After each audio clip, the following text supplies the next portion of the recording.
ಇನ್ನು ಜಾಮೀನು ಆಧಾರದ ಮೇಲೆ ಉದಯನಿಧಿ ಸ್ಟಾಲಿನ್ ಬಿಡುಗಡೆಯಾಗಿದ್ದಾರೆ. ಉದಯನಿಧಿಗೆ ಡಿಎಂಕೆ ಕಾರ್ಯಕರ್ತರಿಂದ ಅದ್ಧೂರಿ ಸ್ವಾಗತವನ್ನು ಕೋರಲಾಯಿತು. ತ್ರಿಷಾ ಕುರಿತು ದ್ವಂದ್ವಾರ್ಥ ಹೇಳಿಕೆಯನ್ನ ಉದಯನಿಧಿ ಸ್ಟಾಲಿನ್ ಅವರು ನೀಡಿದರು. ಈ ಹಿನ್ನೆಲೆಯಲ್ಲಿ ತಂಜಾವೂರಿನ ಸೆಂಗಿಪಟ್ಟಿ ಪೊಲೀಸರು ಅರೆಸ್ಟ್ ಮಾಡಿದ್ರು ಅವರನ್ನು. ನಿನ್ನೆ ಜಾಮೀನು ಆಧಾರದ ಮೇಲೆ ಅಗೇನ್ ರಿಲೀಸ್ ಆಗಿದ್ದಾರೆ ಅವರು. ಈ ಒಂದು ವಿಚಾರಕ್ಕೆ ಸಂಬಂಧಪಟ್ಟ ಹಾಗೆ ಎಲ್ಲರೂ ಕೂಡ ಕಾರ್ಯಕರ್ತರೆಲ್ಲ ಸೇರ್ಕೊಂಡು ಅದ್ಧೂರಿಯಾಗಿ ಅವರನ್ನು ಸ್ವಾಗತ ಕೋರಿದರು. ಕಾವೇರಿ ವಿಚಾರಕ್ಕೆ ಸಂಬಂಧಪಟ್ಟ ಹಾಗೆ ಒಂದು ವೇದಿಕೆ ಮೇಲೆ ಅವರು ತ್ರಿಷಾ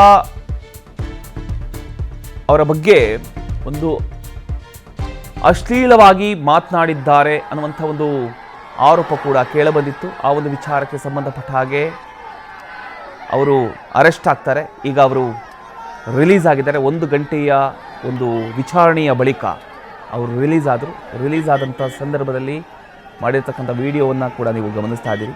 ಅದ್ಧೂರಿ ಸ್ವಾಗತವನ್ನು ಕಾರ್ಯಕರ್ತರು ಕೋರಿದ್ದಾರೆ.